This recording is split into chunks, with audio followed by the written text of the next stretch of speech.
মুসলমান করে ছেলে মেয়েরা বাবা তরুণেরা এ নবী প্রেমিকেরা আমার আল্লাহ জানিয়ে দেয় ওই আমার বান্দা তোরা কত অন্যায় করেছিস কত গুনাহ করেছিস খবরদার খবরদার আমি আল্লাহ পাক আমার কাছে তওবা চেলে আমি আল্লাহ তোদের জীবনের গুনাহটাকে ক্ষমা করে দেব কেননা আমি আল্লাহ গুনাহ ক্ষমাকারী।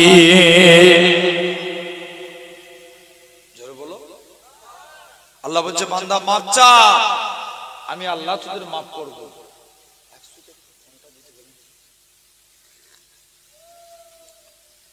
আল্লাহ বলছে বান্দা তোরা মাপ চা আমি আল্লাহ তোদের মাফ করে দেব। মুসলমান করে ছেলে মেয়েরা বাবা তরুণেরা হে নবী প্রেমিকেরা আমার আল্লাহ জানিয়ে দেয় ওই আমার বান্দারে আমি আল্লাহ তোদের হাত দিয়েছি আমি আল্লাহ তোদের পা দিয়েছি আমি আল্লাহ তোদের কান দিয়েছি আমি আল্লাহ তোদেরকে এত কিছু নিয়ামত দিয়েছি বান্দারে তোরা সিরেফ আমি আল্লাহ আমাকে দুটো জিনিস দে তোরা আমি আল্লাহ আমাকে রুকু দে সিজদা দে সিজদা দে রুকু দে সিজদা দে ওই আমার বান্দারে তোরা যদি আমি আল্লাহ আমাকে রুকু দিস আমি আল্লাহ তোদের রুজি দেব তোরা যদি আমি আল্লাহ আমাকে সিজদা দিস আসসালাতু মিরাজুল মুমিনিন আমি আল্লাহ তোদেরকে আমার দিদার দিয়ে দেব।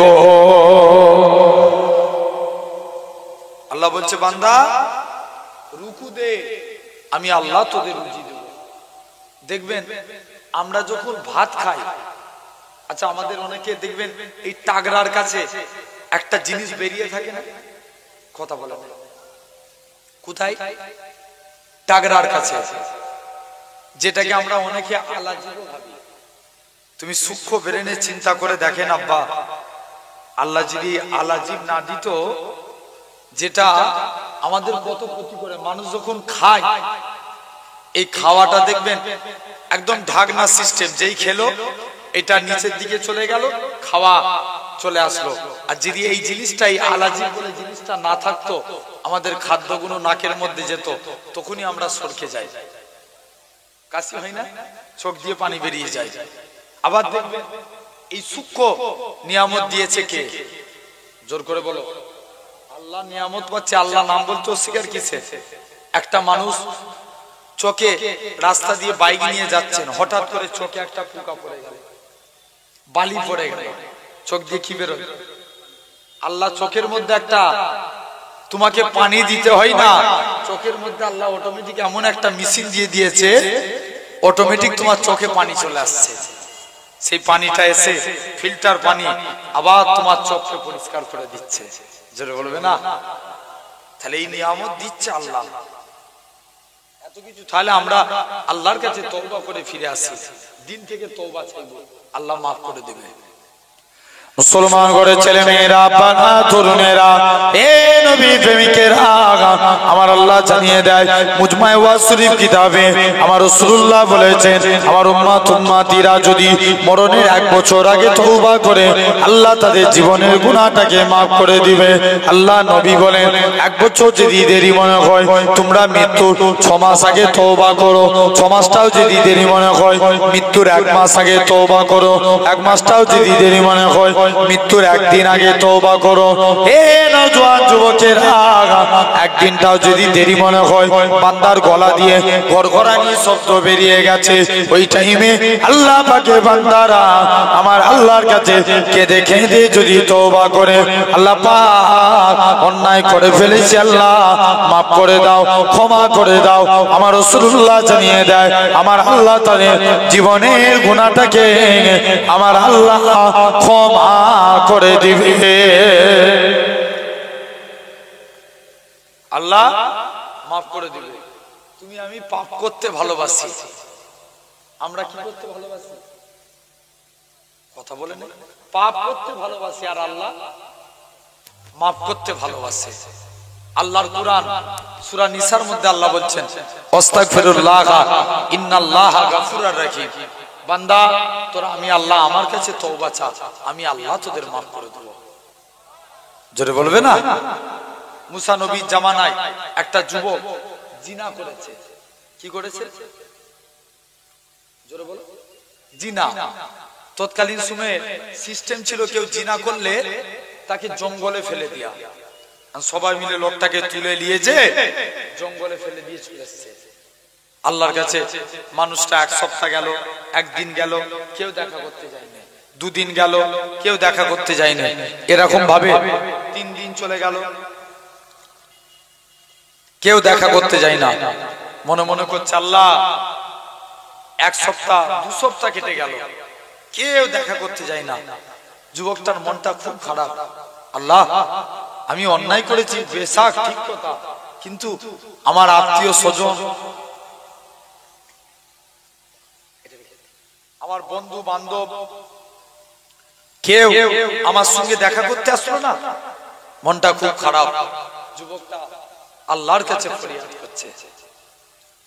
মুসলমান ঘরে ছেলে মেয়েরা, আব্বানা তরুণেরা, এ নবী প্রেমিকেরা, ওই বান্দা খানা আমার আল্লাহর কাছে কেঁদে কেঁদে ফরিয়াদ করেছিল, আল্লাহ পাক, আমি আপনার গুনাহগার বান্দা, আমি আপনার পাপী বান্দা, আল্লাহ আপনার উপরে ভরসা করে রইলাম। আল্লাহ, আপনি নাকি কোরআন পাকে ইরশাদ করেছেন, ওমা ইয়াতাকাল আলাল্লাহি ফাহুয়া হাসবু, যে বান্দা নাকি আল্লাহ আপনার উপরে ভরসা করে আপনি তার জন্য যথেষ্ট হয়ে যান। আল্লাহ পাক, আমি আপনার গুনাহগার বান্দা, আমি আপনার পাপী বান্দা, আপনার উপরে ভরসা করে রইলাম। আল্লাহ, আপনি আমায় মাফ করে দেন। যুবকটাকে আল্লাহ মাফ করে দিলেন। যুবকটা ইন্তেকাল হয়ে গেলেন। আমার আল্লাহ ডাক দিয়ে বলে, এ আমার কালিমুল্লাহ, এ আমার নবী মুসা, অমুক জায়গায় জঙ্গলে চলে যাও, আমার একটা বন্ধু শুয়ে আছে, তার জানাজা খানা পড়বে, যাও। ও যুবকেরা, হযরতে মুসা নবী বানি ইসরাইলদের যুবকদের নিয়ে সাথে করে জঙ্গলের মধ্যে চলে গেলেন। বানি ইসরাইলদের লোকেরা যুবকের চেহারা খানা দেখে, নবী মুসাকে বলে, ওগো আল্লাহ পাকের নবী, এ হযরতে নবী মুসা, এটা কেমন করে আল্লাহর বন্ধু হতে পারে? ই নাকি জিনা করেছিল, ই কেমন করে আল্লাহর বন্ধু হতে পারে? না না না, এটা মানা যাবে না, এটা মানা যাবে না। এ হযরতে নবী মুসা, চলে যান, এই মানুষটা আল্লাহর বন্ধু হতে পারে না, ই জিনাকারী। নবী মুসা আমার আল্লাহর কাছে কেঁদে কেঁদে ফরিয়াদ করেছিল, আল্লাহ পাক, আল্লাহ আপনি বলেন ই নাকি আপনার বন্ধু, আর বানি ইসরাইলদের লোকেরা বলে ই নাকি জিনাকারী। আল্লাহ, এটা কেমন করে সম্ভব?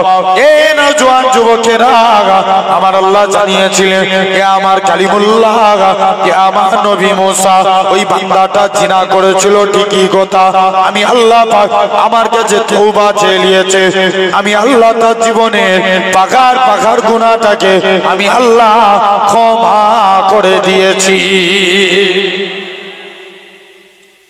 আমি আল্লাহ তার জীবনে পাহাড় পরিমাণ গুনাহকে আমি আল্লাহ মাফ করে দিয়েছি। তাহলে কাজে কাজে আল্লাহর কাছে তওবা করে ফিরে আসবো, বলি ইনশাআল্লাহ। ভাই, মরতে আমাদের হবে না, এই মরণ থেকে কেউ রেহাই পাবো? কোনোদিন কেউ রেহাই পাবনি। তাই দিল থেকে তওবা কবুল হওয়ার জন্য শর্ত হচ্ছে 3টে। কটা? 3টে।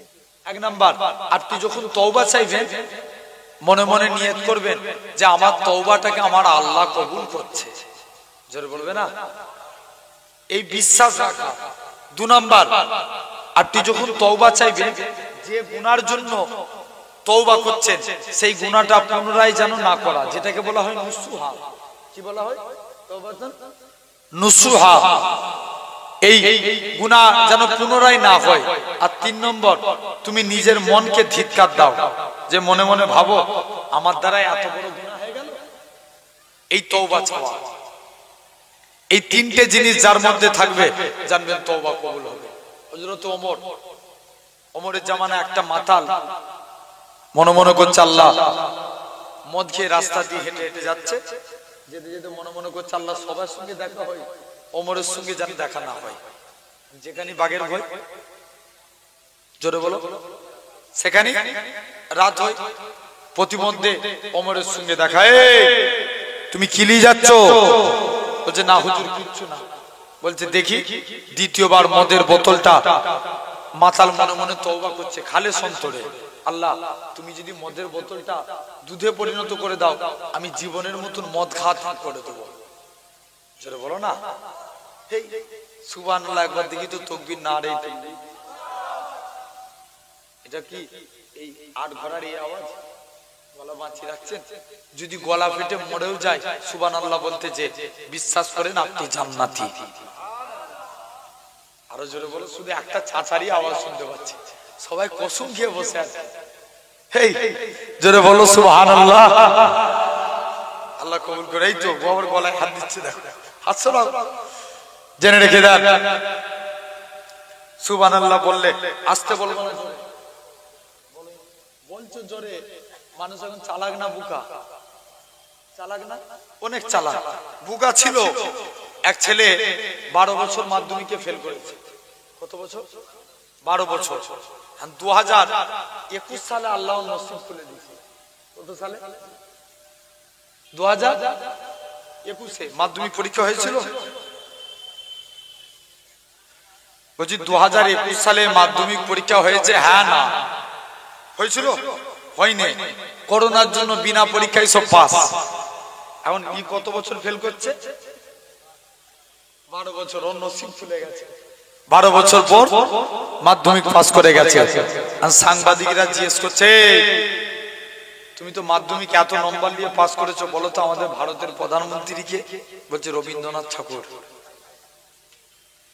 কথাই যাচ্ছে না? এখন দেখেন, এটা হচ্ছে মানুষ বোকা ছিল আর চালাক। এক পীর সাহেব মুরিদের বাড়িতে দাওয়াতে গেছে। কার বাড়িতে? জোরে বলো। এখন পীরও যেমন মুরিদও সেরকম হয়ে যাচ্ছে। এক পীর সাহেব মুরিদের বাড়িতে দাওয়াতে গেছে, আর মুরিদ পীর সাহেব মুরিদের বাড়িতে যে এখন একটা দামি হাইফাই ড্রেস, দামি জুতো পরে এখন মুরিদের বাড়িতে খাওয়ার দাওয়াতে গেছে।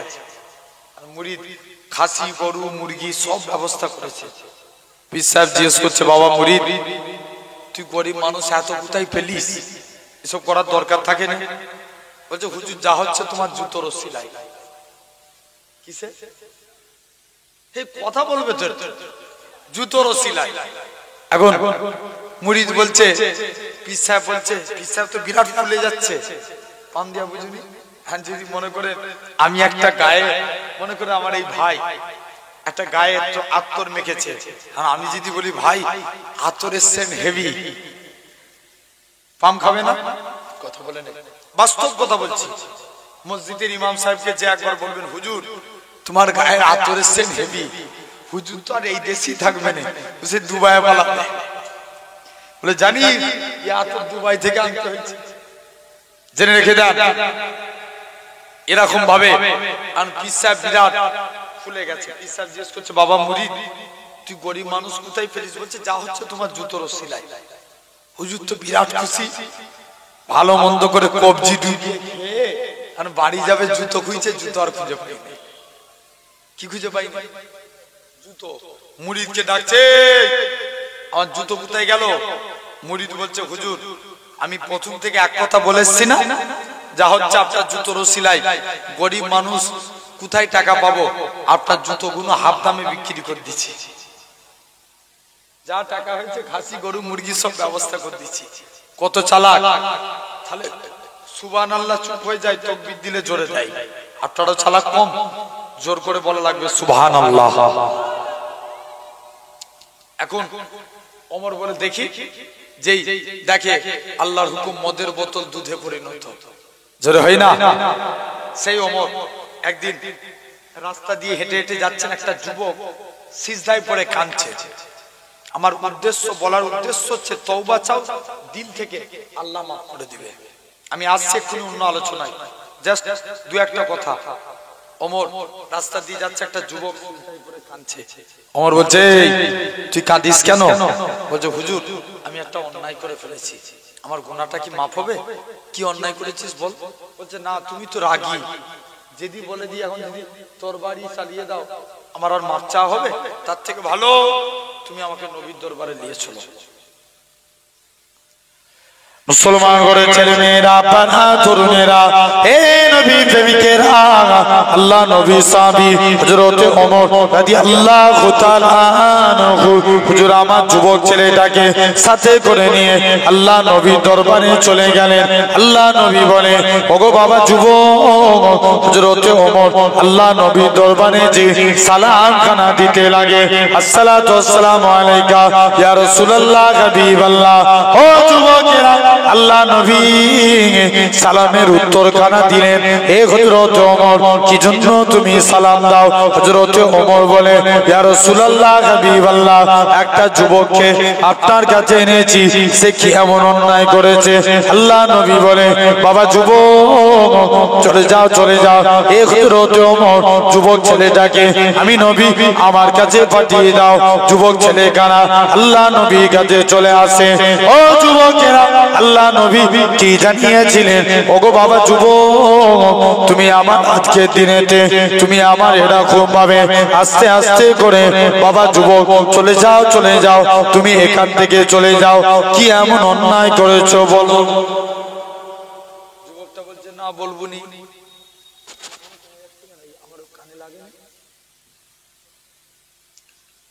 আল্লাহ নবী সাহাবী হযরত ওমর রাদিয়াল্লাহু তাআলা আনহু যুবক ছেলেটাকে পাঠিয়ে দিলেন। আল্লাহ নবী সাহাবী হযরত ওমর সাহাবী খানা যুবক ছেলে কানা আল্লাহ নবীর হুজরা মুবারকে চলে গেলেন। ইয়া রাসূলুল্লাহ হাবিবাল্লাহ, ইয়া রাসূলুল্লাহ হাবিবাল্লাহ। ও যুবকেরা, আল্লাহ নবী কি জানিয়েছিলেন? ওগো বাবা যুবক, বলো তো দেখি কি এমন অন্যায় করেছো? যুবকটা বলে, ইয়া রাসূলুল্লাহ হাবিবাল্লাহ, ইয়া রাসূলুল্লাহ হাবিবাল্লাহ, হুজুর আমি যা অন্যায় করেছি আমার গুনাহটা মনে হয় আল্লাহ পাকের এরকম ভাবে আজকের দিনে আপনাকে বলতে পারবো না। আল্লাহ নবী বলে, কি এমন অন্যায় করেছো বলো? ইয়া রাসূলুল্লাহ হাবিবাল্লাহ, এরকম ভাবে কি এমন অন্যায় করেছো? আল্লাহ নবী বলে, বাবা যুবক, তোমার গুনাহটা কি আল্লাহ পাকের জমিনের চাইতেও বড়? যুবকটা কাঁদে আর বলে, ইয়া রাসূলুল্লাহ হাবিবাল্লাহ, হুজুর আমার অন্তর বলে, হুজুর আমার দিল বলে, হুজুর আমি যা গুনাহ করেছি আমার গুনাহটা মনে হয় আল্লাহ পাকের প্রথম আসমানের চাইতেও বড়। যুবক ছেলে কানা বলে, ইয়া রাসূলুল্লাহ হাবিবাল্লাহ, আল্লাহ নবী বলে, বাবা যুবক, বলো তো দেখি তোমার গুনাহটা কি আল্লাহ পাকের এরকম ভাবে সাত তবক আসমানের চাইতে বড়? যুবকটা কাঁদে আর বলে, ইয়া রাসূলুল্লাহ হাবিবাল্লাহ, আমি যা অন্যায় করেছি আমার গুনাহটা মনে হয় আল্লাহ পাকের সাত তবক আসমানের চাইতে বড়। যুবকটা কাঁদে আর বলে, ইয়া রাসূলুল্লাহ হাবিবাল্লাহ, ইয়া রাসূলুল্লাহ হাবিবাল্লাহ। ও যুবকেরা, আল্লাহ নবী কি জানিয়েছিলেন? ওগো বাবা যুবক, বেরিয়ে যাও বেরিয়ে যাও, কি এমন অন্যায় করেছো বলো? যুবকটা বলে, হুজুর আমার গুনাহ মনে হয় আল্লাহ পাকের আরশে মুআল্লা চাইতেও বড়। আল্লাহ নবী বলে, কি এমন অন্যায় করেছো বলো? যুবকটা কাঁদে আর বলে, ইয়া রাসূলুল্লাহ হাবিবাল্লাহ, প্রতিদিন মানুষকে কবরস্থ করা হয়, কবর দিয়ে যখন যে যার বাড়ি ফিরে চলে যায়, আমি কাফনখানা কবরের মধ্যে ঢুকে মাটিখানা সরিয়ে দিয়ে কাফনখানা খুলে নি, সেটা বিক্রি করে জীবিকা নির্বাহ করি। আল্লাহ নবী কি বলেছিলেন? বাবা যুবক, তুমি আল্লাহর কাছে তওবা করো, আল্লাহ তোমায় মাফ করে দিবে। এ নওজোয়ান যুবক ছেলে কারা আমার আল্লাহর কাছে কেঁদে কেঁদে ফরিয়াদ করেছিলেন। যুবক ছেলে কারা বলে, ইয়া রাসূলুল্লাহ হাবিবাল্লাহ, হুজুর আমি এর থেকেও বড় অন্যায় করেছি। কি এমন অন্যায় করেছো বলো? ইয়া রাসূলুল্লাহ হাবিবাল্লাহ, প্রতিদিন মানুষকে যখন কবরস্থ করা হয়, হুজুর একজন মহিলা কবরস্থ করা হয়েছে, আমি তার কাফনখানা খুলে যখন বেরিয়ে যাব, আমি মহিলা খপ্পরে পড়ে গেলাম। এ নওজোয়ান যুবকেরা, আল্লাহ নবী বলে, বাবা এরকম ভাবে কি এমন অন্যায় করেছো? ইয়া রাসূলুল্লাহ হাবিবাল্লাহ, প্রতিদিন ওই মেয়ে ছেলেটাকে কবরস্থ করা হয়, কবর দিয়ে যখন যে যার বাড়ি ফিরে চলে যায়, হুজুর আমি কাফনখানা খুলে যখন কবর থেকে উঠে যাব, কে যেন আমায় ইবলিসে চক্রান্ত করে বলে, ওরে বোকা যুবক, ওরে আহম্মক যুবক, তোর মতো কি বোকা কেউ আছে যেই মেয়েটাকে দেখার জন্য মদিনার শিল্পপতি ছেলেরা লাইন দিয়ে দাঁড়িয়ে থাকতো, আজকে তুই সেই মেয়েটাকে একা ছেড়ে দিয়ে পালিয়ে যাও। ইয়া রাসূলুল্লাহ, হাবিবাল্লাহ, হুজুর আমি মেয়েটার সাথে জিনায় লিপ্ত হয়ে গেলাম। জিনাখানা কমপ্লিট করে যখন আমি কবর থেকে চলে যাব, ইয়া রাসূলুল্লাহ, হাবিবাল্লাহ, হুজুর আমায় কে জানো মেয়ের গলা করে বলে, ওরে বোকা যুবক, কাল পর্যন্ত আমি পবিত্র অবস্থায় কবরে এসেছি, তুই আমায় অপবিত্র করে দিলি। কাল কিয়ামতের ময়দানে আল্লাহ দরবারে মামলা দায়ের করে দিলাম। ইয়া রাসূলুল্লাহ, হাবিবাল্লাহ, হুজুর আমি কবর থেকে চলে এলাম এমন সময়তে এই জন্য আমি কাঁদতে লাগি। আল্লাহ নবী কি বলেছিলেন, ও বাবা যুবক, তুমি আমার আল্লাহর কাছে তওবা চাও, বেরিয়ে যাও, বেরিয়ে যাও। তোমার গুনাহটা আল্লাহ পাকের দরবারে মাফ হবে কি এটা আমি নবী জানি না, তুমি এখান থেকে চলে যাও। যুবক ছেলেগুলা সিজদায় পড়ে তওবা চাইতে লাগে। এরকম ভাবে 40 দিন কেটে গেল। আমার আল্লাহ পাক জিবরাইল আমিনকে পাঠিয়ে দিলেন, হে হযরত জিবরাইল, চলে যাও, চলে যাও, আমার রাসূলুল্লাহকে জানিয়ে দাও ওই গুনাহগার যুবকের জীবনের গুনাহটাকে আমি আল্লাহ ক্ষমা করে দিয়েছি। আরো জোরে বলো, যাও তাহলে আল্লাহর কাছে খালেস অন্তরে তওবা চাও। বলি ইনশাআল্লাহ, জোর করে বলি, আল্লাহ কবুল করে। আলহামদুলিল্লাহ বলি, জোর করে আলহামদুলিল্লাহ। তো আসেন আজকে এই জায়গায় আপনি আমি বসেছি, তো আমি একটা আলোচনা করব। আমরা আল্লাহর মুমিন বান্দা হতে চাই, রাজি আছি? কথা বলো, আমরা রাজি আছি না? আল্লাহর মুমিন বান্দা হতে চাই। কারা কারা রাজি একবার হাত তুলে দেখান তো দেখি, জোর করে দাও, তাকবীর দাও, নারে তাকবীর। একজন দাও, সবাই মিলে বলো, জোরে বলো, আর একটু জোর করে দাও।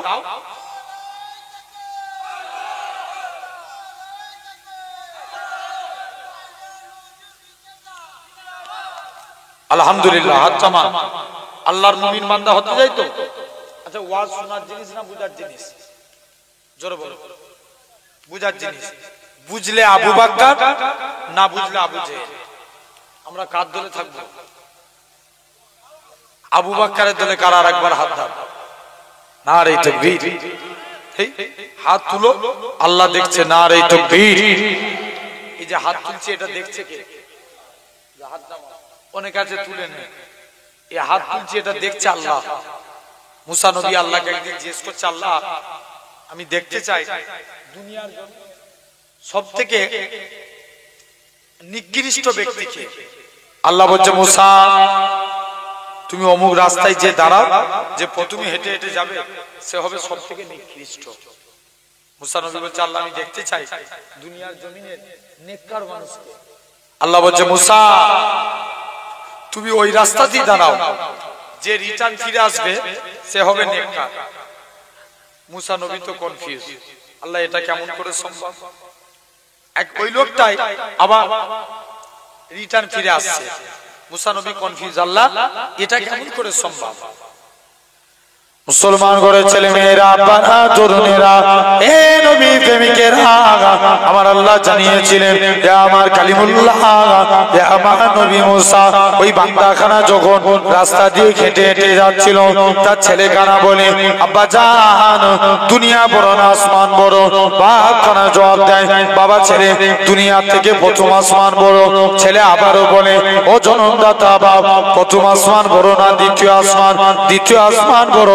দ্বিতীয় আসমান বড় না তৃতীয় আসমান? তৃতীয় আসমান বড়। এরকম ভাবে 7 তবক আসমান বড়। ছেলে আবারও বলে, আব্বা জান 7 তবক আসমানের থেকে কি বড়?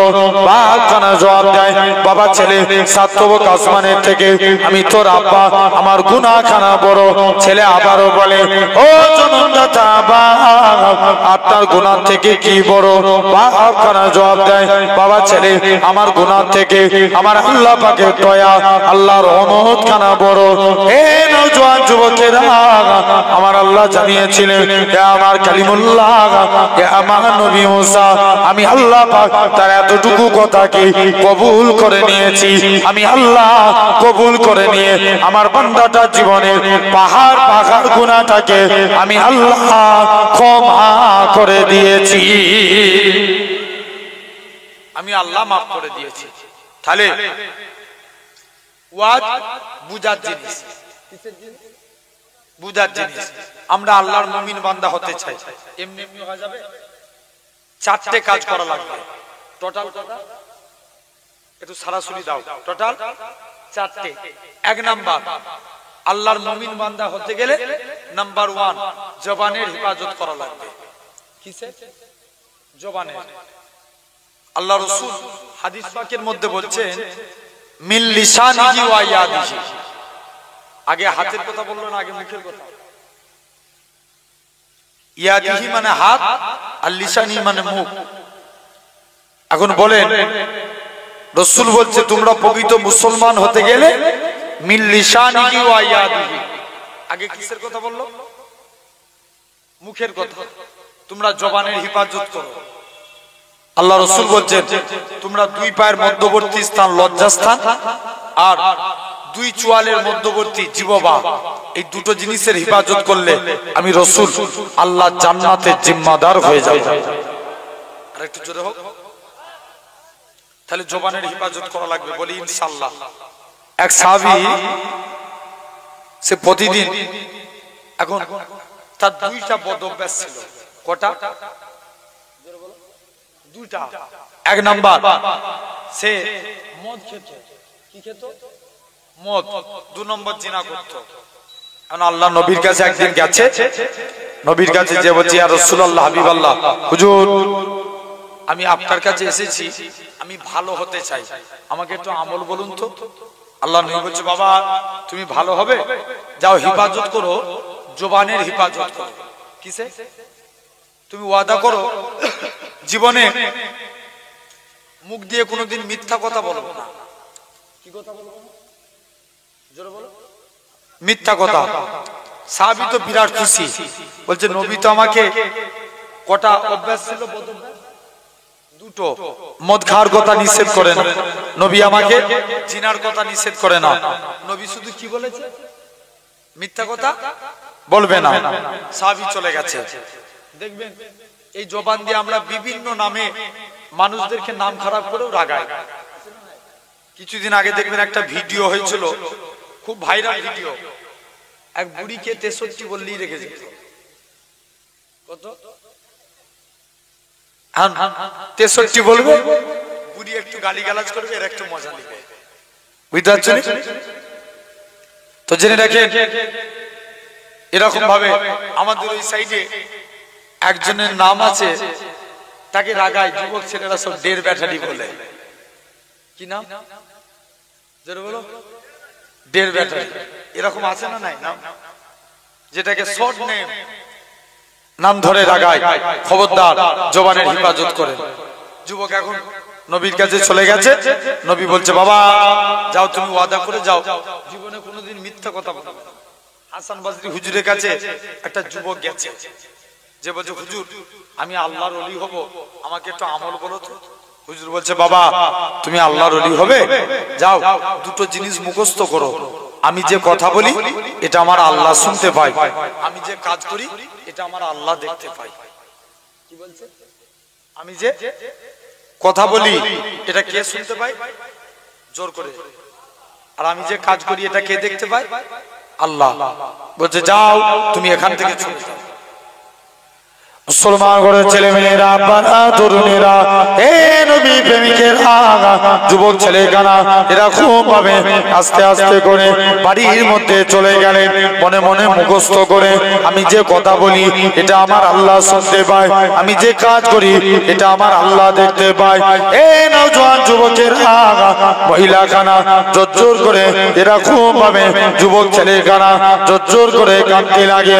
এমন শুনতে দেখতে পাওয়া যায় যুবক যুবক ছেলে কারা মুখস্থ করে যায় আমি যে কথা বলি এটা আমার আল্লাহ শুনতে পায় আমি যে কাজ করি এটা আমার আল্লাহ দেখতে পায় যুবক ছেলে কারা মুখস্থ করে নিয়ে অনেকদিন পর আল্লাহ পাকের ওলি হযরত হাসান বসরি রহমাতুল্লাহ দরবারে চলে গেলেন হযরত হাসান বসরি বলে ও বাবা যুবক বলো তো দেখি তুমি কি ফায়েদ পেলে যুবক ছেলে কানা বলে হুজুর আমি যখন এরকম ভাবে আমি যখন অন্যায় কথা বলি আমার মনে পড়ে যায় আমি যে কথাটা বলি এটা আমার আল্লাহ শুনতে পায় হুজুর আমি যখন অন্যায় কাজ করি আমার মনে পড়ে যায় আমি যে কথা বলি এটা আমার আল্লাহ দেখতে পায় হুজুর আমি অন্যায় কথা বলতে পারি না অন্যায় কাজ করতে পারি না ও যুবকেরা ও মুরব্বি বাপেরা আল্লাহ পাকের ওলি হযরত হাসান বসরি যুবক ছেলে কানাকে বলে ও বাবা ছেলে চলে যাও বেশক তুমি আল্লাহর ওলি হয়ে গিয়েছো যাও তোমায় আর কোনো কাজ করা লাগবে না তাহলে জবানের হেফাজত করেছে তাহলে আমরাও করব কারণ সাহাবী মদ খেয়ে নবীর দরবারে গেছে নবী জিজ্ঞেস করছে বাবা তুমি মদ খেয়েছো ওয়াদা করেছিল কি বলবনি জোরে বলো মিথ্যা কথা বলবনি বলছে হুজুর আমি মদ খেয়ে নিয়েছি তবে কথা দিলাম জীবনে আর কোনোদিন মদ খাবো না আরো জোরে বলো আচ্ছা মদ খাওয়া অবস্থায় স্ত্রী তালাক দিলে তালাক হবে না হবে বলে হুজুর তুমি চুপ করে ওয়াজ করবে করো এত জিজ্ঞেস করে জ্বালাবে না রাগ করছো মদ খাওয়া অবস্থায় তালাক দিলে তালাক হবে হ্যাঁ না হয়ে যাবে তুমি মদ খেতে যাও কেন মদকে হারাম করেছে কে আল্লাহ তুমি খেতে যাও কেন এক মাতাল প্রতিদিন মদ খেতে যায় স্ত্রীকে এসে ডাকছে স্ত্রী দরজা খোল দরজা খুলতে চাইনি অনেকক্ষণ ধরে ডাকছে স্ত্রী দরজা বন্ধ করে দিয়ে শুয়ে আছে আর স্বামী মদের ঝুঁকি বলছে ওরে মা তোর পায়ে পড়ে তুই দরজা খোল কি বলছে জোরে বলো না মা স্ত্রীকে কি বানালো মা এখন ওর যে ছেলে সে তো খেপে লাল হয়ে যাচ্ছে আব্বা আজ থেকে 3 বছর আগে তোমার মা মরে গেছে তুমি আমার মাকে নিয়ে কেন টানাটানি করছো মাতাল তখন মদের ঘরেই বলছে চুপ কর ভাই চুপ কর স্ত্রীকে কি বানালো ছেলেকে ভাই শরিয়াতের মশলা কোথায় যাবে তুমি একবার চিন্তা করে দেখো তাহলে আজ আমার ভাইরা এরকম ভাবে মদ খাওয়া অবস্থায় জেনে রেখে দেন সাহাবী যে বলছে হুজুর আমি ওয়াদা করলাম আর জীবনে মদ খাবো না আর একটা প্রবলেম ছিল কি নবীর কাছে যে বলছে হুজুর আমি আজকের দিনে আপনার কাছে এসেছি হুজুর বেয়াদবি maaf করেন হুজুর আমি জিনা করে আমি আল্লাহ নবী জিজ্ঞেস করছে বাবা তুমি জিনা করেছো ওয়াদা করে গেছিল কি বলবো মিথ্যা কথা বলবো না নবীর কাছে চলে গেলেন হুজুর আমি ওয়াদা করছি জীবনে কোনোদিন মুখ দিয়ে মিথ্যা কথা বলবো না হুজুর ওয়াদা করেছি তবে আজকের দিনে কথা দিলাম জিনা করে ফেলেছি আমি জীবনে আর কোনোদিন জিনার কাজ করব না জোরে বলে আর একটু জোরে হোক তাহলে জেনে রেখে দেন আমার ভাইরা আজ আপনাকে আমাকে লক্ষ্য করা লাগবে এক নাম্বার আল্লাহর মুমিন বান্দা হতে গেলে সর্বপ্রথম জবানের হেফাজত করা লাগবে বলি ইনশাআল্লাহ যেটা বলবো সেটাই মানবো যেটা কথা দেবো সেটাই পালন করব এই জবানের হেফাজত করার দরকার আছে না না দেখবেন এখন আমরা অনেকে কথা দিয়ে কথার বরখিলাফ কাজ করি ভুল বলছি না ঠিক বলছি জোরে বলো হয় না কথা দিয়ে কথার বরখিলাফ কাজ করি তাহলে জবানের হেফাজত করে নেন আমার আল্লাহ আপনাকে কবুল করে নেবে জোরে বলে 2 নাম্বার আল্লাহর মুমিন বান্দা হতে গেলে তাকওয়া অবলম্বন করা লাগবে কি অবলম্বন মশলা আলাদা ব্যাপার তাকওয়া আলাদা ব্যাপার মশলা আলাদা ব্যাপার আর কি তাকওয়া আলাদা ব্যাপার আল্লাহ পাক কুরআন পাকের মধ্যে বলছেন ইয়া আইয়ুহাল্লাযীনা আমানুত্তাকুল্লাহ হে বিশ্বাসী বান্দারা তোমরা আমি আল্লাহ আমাকে ভয় করো আবার আল্লাহ কুরআনের মধ্যে বলছেন আলা ইন্না আউলিয়াল্লাহি লা খাউফুন আলাইহিম ওয়া লা হুম ইয়াহজানুন এখানে খাউফ মানে ভয় করা আর তাকওয়া মানে ভয় করা খাউফ মানে শুধু ভয় খাউফ মানে কি শুধু ভয় করা। আর তাকওয়া, তাকুল্লাহ শব্দটি তাকওয়া জেনে রেখে দেন থেকে এসেছে। এর মানে আল্লাহকে ভয় করে গুনাহ থেকে দূরে সরে থাকা। কাকে ভয় করে? আল্লাহকে ভয় করে গুনাহ থেকে দূরে সরে থাকা। একটা যুবক প্রতিদিন রাত্রে, এই ঘটনাটা শুনলে আপনারা বুঝতে পারবেন। একটা যুবক প্রতিদিন রাত্রে তাহাজ্জুদের নামাজ পড়তে যেতেন। কিসের নামাজ? তাহাজ্জুদের। যুবকের সামনে একটা মহিলা এসে দাঁড়িয়ে। আচ্ছা বলেন তো, একটা ছেলে আর মেয়ে যদি কাছাকাছি থাকে আকর্ষণ হবে না হবে না? কথা বলো, আকর্ষণ হবে। লোহার চুম্বক কাছাকাছি থাকলে কি হয়? আকর্ষণ হয়। ছেলে মেয়ে, মহিলা যুবকের সামনে গার্ড করে দাঁড়িয়ে আছে। যুবক বলে, তুমি আমার রাস্তা ছেড়ে দাও। বলছে না। অনেকক্ষণ দাঁড়িয়ে আছে, যুবকের ফিলিংস তৈরি হয়ে গেল। মহিলা, যুবকটা আর মসজিদের দিকে যেতে পারে না। মহিলাটা যুবকের হাত ধরে বাড়ির দিকে রওনা দিয়ে চলে গেলেন। বাড়িতে যে মহিলাটা যুবকটাকে হাত করেছে, আকারি করে ধরেছে, জড়িয়ে ধরেছে, যুবকটার মনে পড়ে যায় আল্লাহর কোরআনের আয়াত, ওলেমান খাফা মাকামা রাব্বিহি জান্নাতান, সূরা রহমান ৩য় রুকুর আয়াত। যারা আল্লাহকে ভয় করে মারা যায়, আল্লাহ তাদের কবরে 2টা জান্নাত দিয়ে দেয়। সবাই মিলে বললো প্যান্ডেল ফেটে যাবে। আর একটু জোরে বলো, কটা জান্নাত দেয়? 2টা। যুবক বেহুশ হয়ে গেছে। মহিলা দেখছে আলামত ভালো নয়, বাড়ির বাইরে বার করে দিয়েছে। যুবকটা ইন্তেকাল হয়ে গেলেন। ওমরে ফারুক বলে, চলো তার কবরে আল্লাহ 2টো জান্নাত দেব বলেছে, যে দেখবো তার কবরে আল্লাহ 2টো জান্নাত দিয়েছে কিনা। মুসলমান ঘরের ছেলে মেয়েরা, পাড়া তরুণেরা, এ নবী প্রেমিকেরা, যুবক ছেলেখানা, আল্লাহ নবী সাহাবী হযরত ওমর ফারুক রাদিয়াল্লাহু তাআলা আনহু হুজুর আমার যুবককে কবরের দিকে চলে গেলেন। প্রথমবার সালাম দেয়, আসসালামু আলাইকুম ইয়া আহলাল কবর। প্রথমবার সালাম দেয়, কোনো আওয়াজ আসে না। দ্বিতীয়বার সালাম দেয়, আসসালামু আলাইকুম ইয়া আহলাল কবর। দ্বিতীয়বারও সালাম দেয়, কোনো আওয়াজ আসে না। তৃতীয়বার সালাম দেয়, আসসালামু আলাইকুম ইয়া আহলাল কবর। সঙ্গে সঙ্গে যুবকের কবর থেকে ওয়া আলাইকুমুস সালামের আওয়াজ কানা ভেসে উঠেছে। হে নওজোয়ান যুবকেরা, যুবক ছেলেখানা বলে, হযরত ওমর ফারুক বলে, আল্লাহ নবী সাহাবী হযরত ওমর রাদিয়াল্লাহু তাআলা আনহু হুজুর আমার যুবকের কবরের দিকে তাকিয়ে তাকিয়ে বলে, হে রাসূলুল্লাহ সাহাবী, হে হযরত ওমর বলে, ওগো বাবা যুবক, বলো তো দেখি আমার আল্লাহ কি তোমার কবরে 2টা জান্নাত দিয়েছে কিনা? যুবক ছেলেখানা বলে, হে রাসূলুল্লাহ সাহাবী, হে হযরত ওমর, দুনিয়ার জমিনে বাপ ছেলের অঙ্গীকার ভঙ্গ করতে পারে, মা মেয়ের অঙ্গীকার ভঙ্গ করতে পারে, কিন্তু আমার আল্লাহ এমনই এক আল্লাহ, আমার আল্লাহ আমি যুবকের কবরে 2টা জান্নাত দিয়ে দিয়েছে। তাহলে ভাবে, এই হলো আপনাকে আমাকে কি আল্লাহকে ভয় করে গুনাহ থেকে দূরে সরে থাকা, এটাকে বলা হয় তাকওয়া। আচ্ছা মনে করেন এখানে আপনার বড় বাজারের নাম কি? বাগজোলা। বাগজোলা বাজারে বিরিয়ানির দোকান আছে। আচ্ছা দেখবেন বিরিয়ানির দোকানে লেখা থাকে না সুপার হাজি বিরিয়ানি। কি লেখা থাকে? সুপার হাজি বিরিয়ানি। তারপরে লেখা থাকে হালাল চিকেন নো বিফ। মানে কি?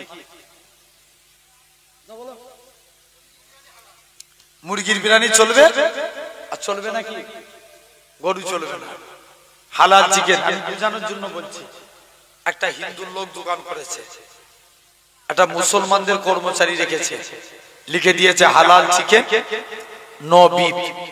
আচ্ছা বলো তো ওই বিরিয়ানি দোকানে বিরিয়ানি খাওয়া জায়েজ হবে? জোর করে বলো। চলবে? চলবে না।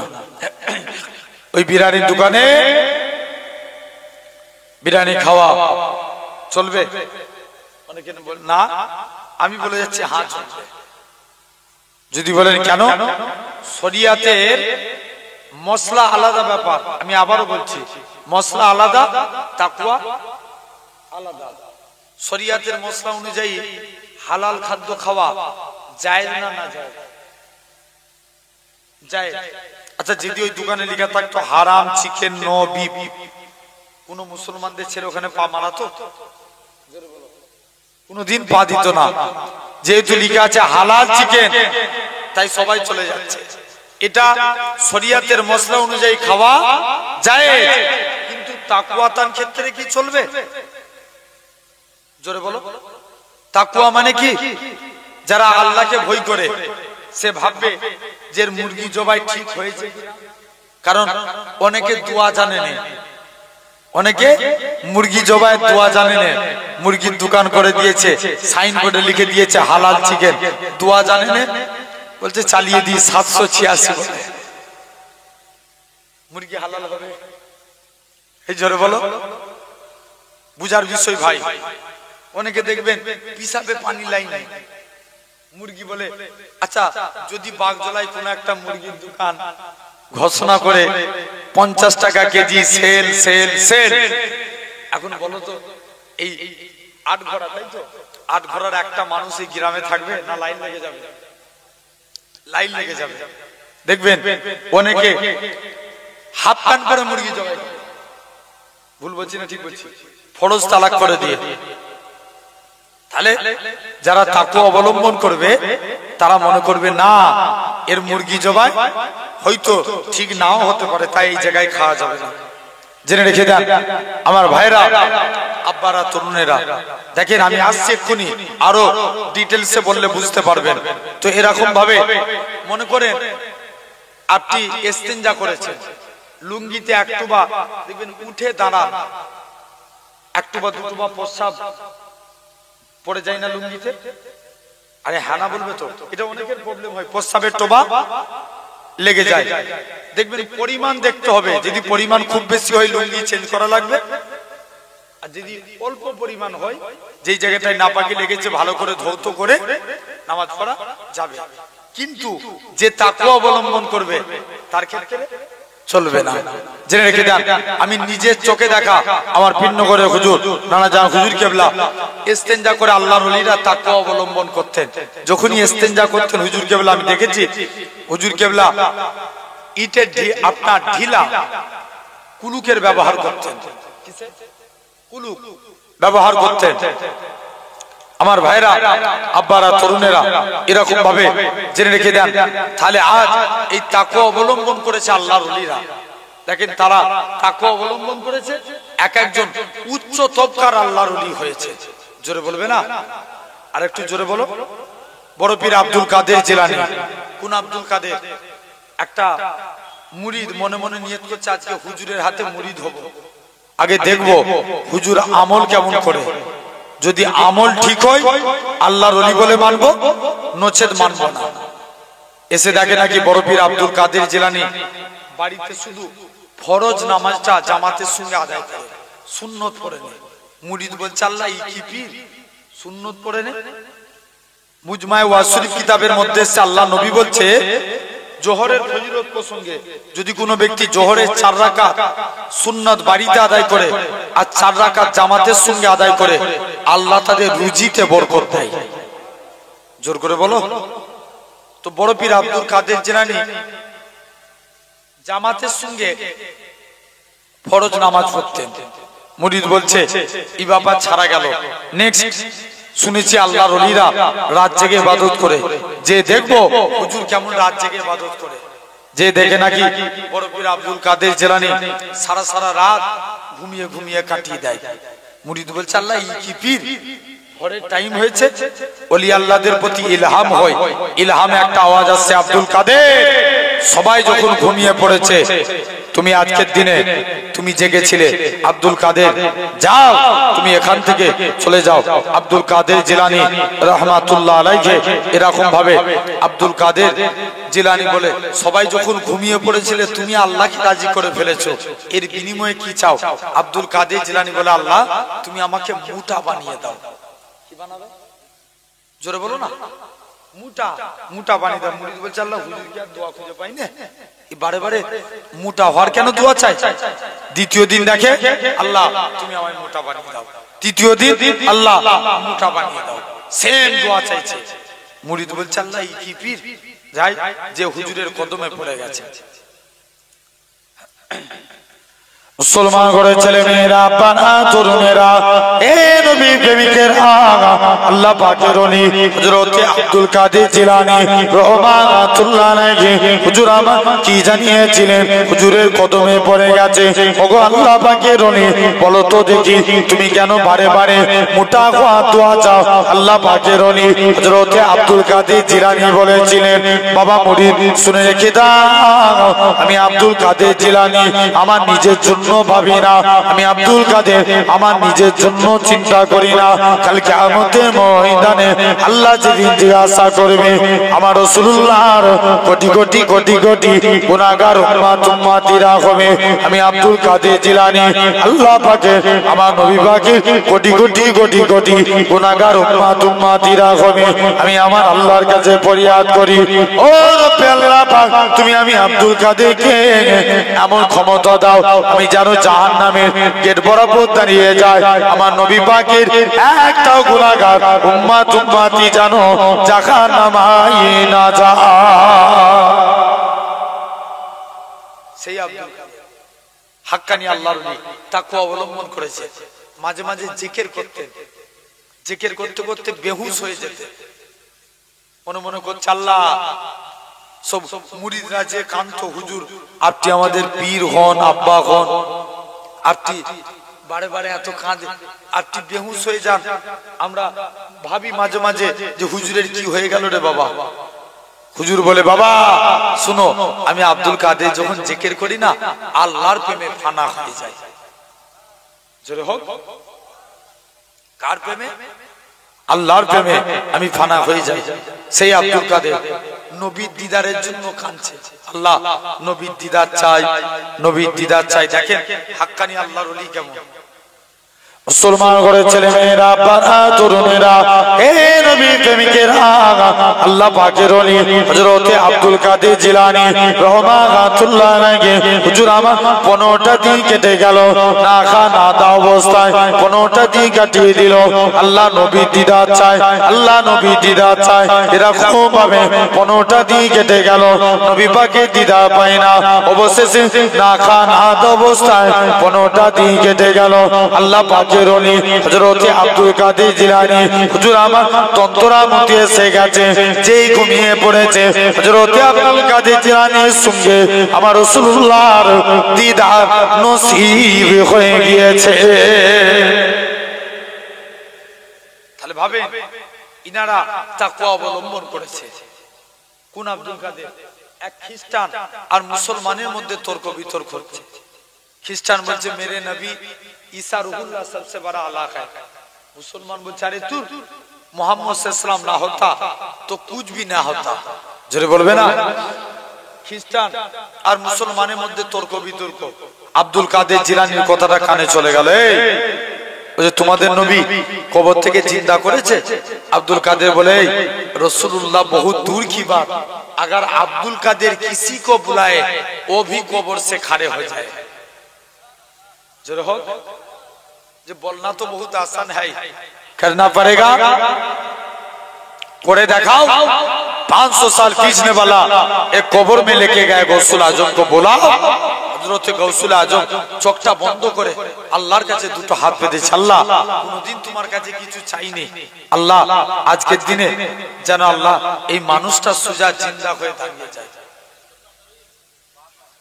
মুসলমান ঘরের ছেলে মেয়েরা, পানা তরুণেরা, হে নবী প্রেমিকেরা, জেনে রাখবেন রাসূলুল্লাহর ওসিলা দিয়ে দোয়া চাইলে ওই দোয়াটাকে আমার আল্লাহ পাক ফিরাতে পারে না। কেননা কোন আব্দুল কাদের এরকম ভাবে হযরত নবী আদম আমাদের আদি পিতা 250 থেকে 300 বছর কাঁদে, রব্বানা যালামনা আনফুসানা ওয়া ইল্লাম তাগফির লানা ওয়া তারহামনা লানাকুনান্না মিনাল মিনাল খাসিরিন। নবী আদম আমার আল্লাহর কাছে কেঁদে কেঁদে দোয়া চায়, নবী আদমের দোয়া কবুল হয় না। অবশেষে নবী আদম আল্লাহর কাছে কেঁদে কেঁদে ফরিয়াদ করে, আল্লাহ পাক আপনার নামের সঙ্গে লা ইলাহা ইল্লাল্লাহ, আল্লাহ এটা মানে আমি আদম জানি, এটা মানে আপনি ছাড়া কোনো উপাস্য নাই, আপনি ছাড়া কোনো মাবুদ নাই, আল্লাহ মুহাম্মাদুর রাসূলুল্লাহ তাকে আমার আল্লাহ জানাবে, এই নবী আদম।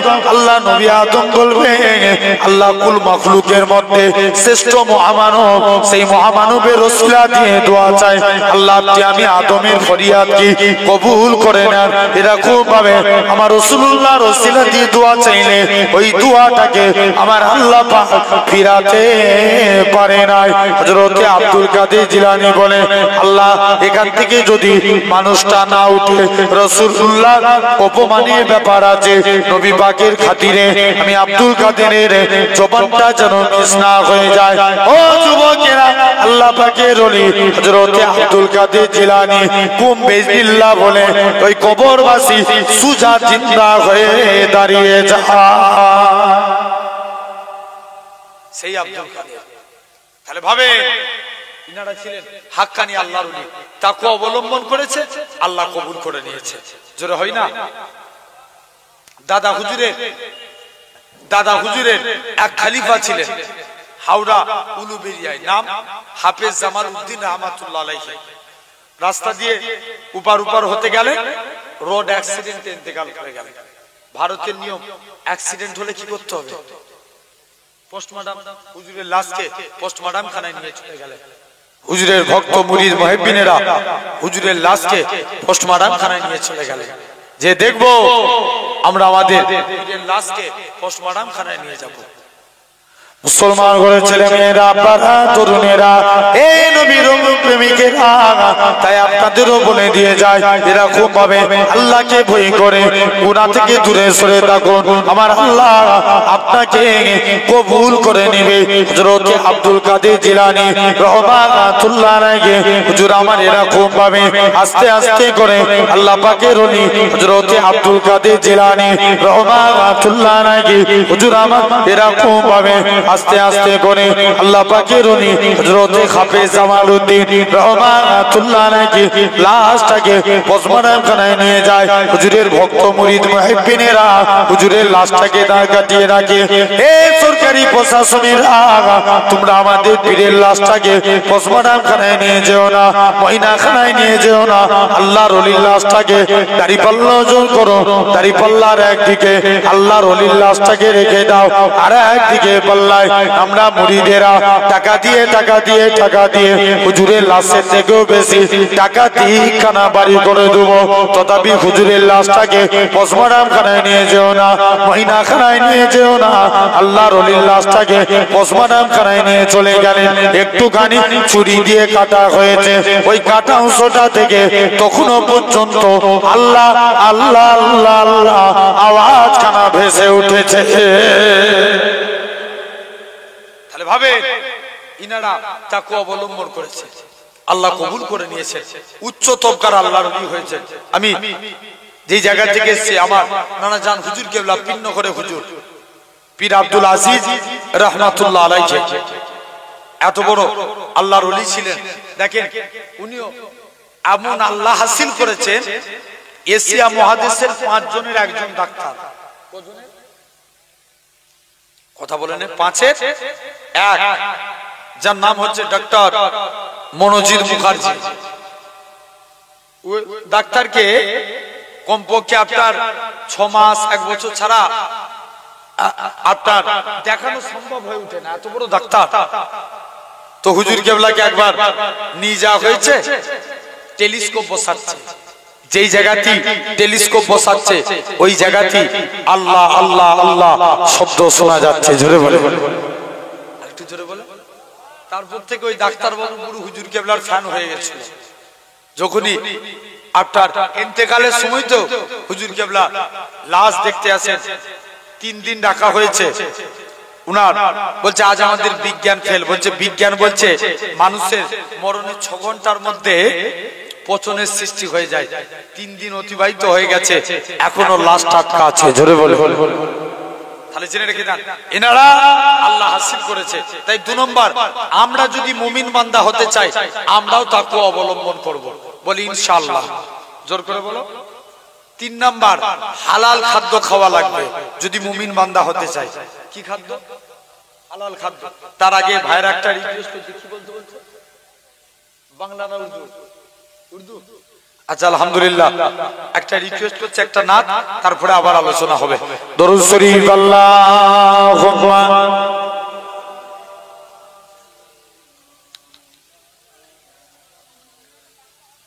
হ্যাঁ বাংলাও কোনটা? আচ্ছা অন্য একটা বলি না, একবার দরুদ শরীফ আল্লাহুম্মা।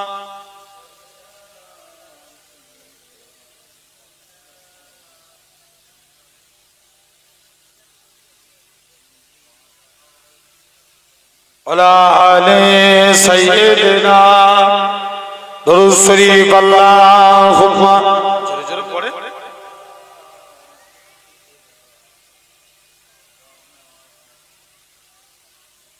আলা আলে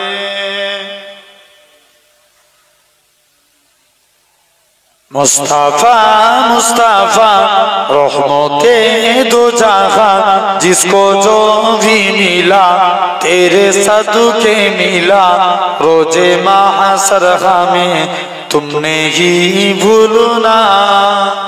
জোরে হবে না? আরেকটু জোরে হোক। मुस्तफा मुस्तफा रहमते दो जहां, जिसको जो भी मिला तेरे सदके मिला, रोजे महशर में तुमने ही भूलना। या हबीबी मोहम्मद मैं कहता रहा, नूर के मोतियों की लरी बन गए, नूर के मोतियों की लरी बन गए। आयातों से मिला था रहा आयाते, फिर जो देखा तो ना ते नबी बन गए। आयातों से मिला था रहा आयाते, फिर जो देखा तो नाते नबी बन गए। मुस्तफा मुस्तफा रहमते दो जहां, जिसको जो भी मिला तेरे सदके मिला, रोजे महशर में तुमने ही भूलना।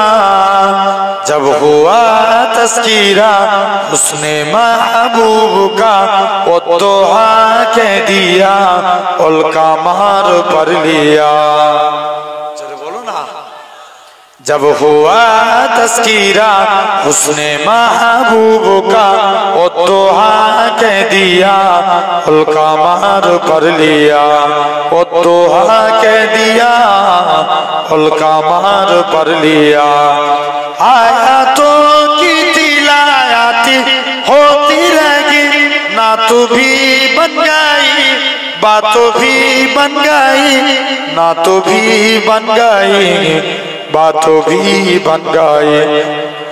मुस्तफा मुस्तफा रहमते दो जहां, जिसको जो भी मिला तेरे सदके मिला, रोजे महशर में तुमने ही भूलना। मुस्तफा मुस्तफा रहमते दो जहां, जिसको जो भी मिला तेरे सदके मिला, रोजे महशर में तुमने ही भूलना। जो भी आंसू बगे मेरे सरकार के, सबके सब अब्रे रहमत के छींटे बाने, सबके सब अब्रे रहमत के छींटे बाने। छा गई राती जब जुल्फे गिरा गई, जब दबा सुन किया चांदनी बन गई, जब दबा सुन किया चांदनी बन गई। मुस्तफा मुस्तफा रहमते दो जहां, जिसको जो भी मिला तेरे सदके मिला, रोजे महशर में तुमने ही भूलना। अल्लाहुम्मा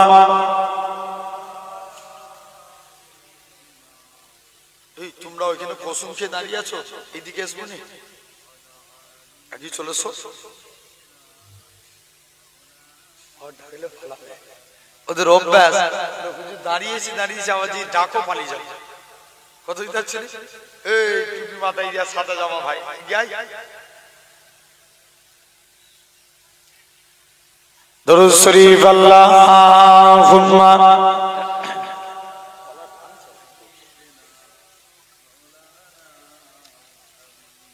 আরেকটা কি বাংলা? হ্যাঁ কোনটা? ইয়া আল্লাহু ইয়া রহমান, ইয়া আল্লাহু ইয়া রহমান ইয়া রহিম ইয়া করিম, ইয়া আল্লাহু ইয়া রহমান ইয়া রহিম ইয়া করিম। अरबा बाला नाम तेरा, कुन फाया कुन है काम तेरा। जरूर হবে না? अरबा बाला नाम तेरा, कुन फाया कुन है काम तेरा। हर से में ए जिक्र तेरा, ला इलाहा इल्लल्लाह। या अल्लाह या रहमान या रहीम या करीम, या अल्लाह या रहमान या रहीम या करीम। जत गे तेरी ला महदूद, हर से में तू है मौजूद। जोर है ना, अरे तू जोर है ना। जत गे तेरी ला महदूद, हर से में तू है मौजूद। एक तू ही सबका माबूद, ला इलाहा इल्लल्लाह। या अल्लाह या रहमान या रहीम या करीम। नूर इलाही जब चमका, सल्ले अला का शोर हुआ। जर्रा जर्रा कहने लगा, ला इलाहा इल्लल्लाह। या अल्लाह या रहमान या रहीम या करीम। अल्लाहु अकबर।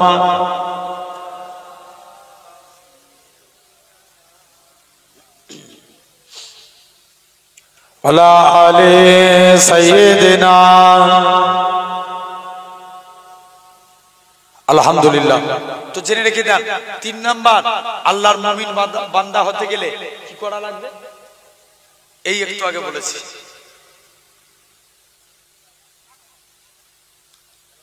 ইয়েস, হালাল খাদ্য খাওয়া লাগবে।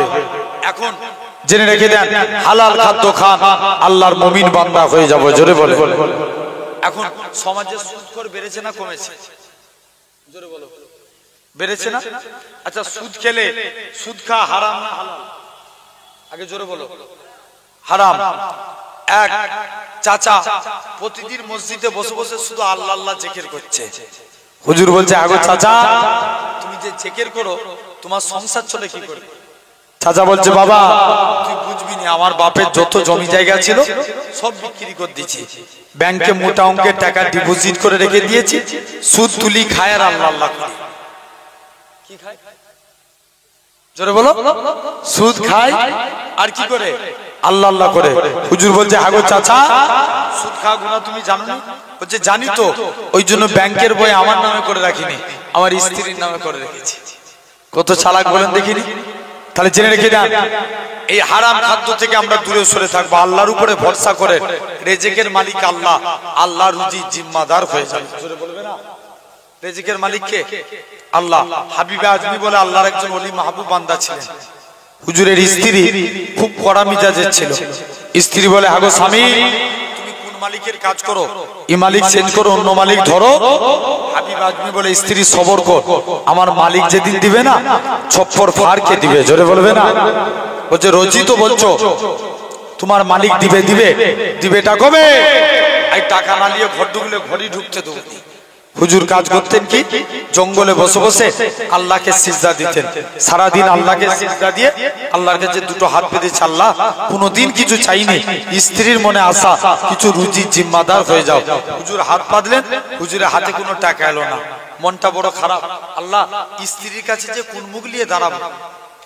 মুসলমান করে ছেলে মেয়েরা, বাচ্চা তরুণেরা, এ নবী প্রেমিকেরা, আল্লাহ পাকের ওলি হযরতে হাবিব আজমি রহমাতুল্লাহ আলাইহি হুজুর আমার বাড়ির দিকে চলে গেলেন। হুজুরের লক্ষ্য পড়ে গেল হুজুরের বাড়িতে মেহমানদারি হয়। হাবিব আজমি চিন্তার মধ্যে পড়ে যায়, আল্লাহ পাক আমি ভুল করে কি অন্য মানুষের বাড়িতে চলে এসেছি, আমি কার বাড়িতে এসেছি।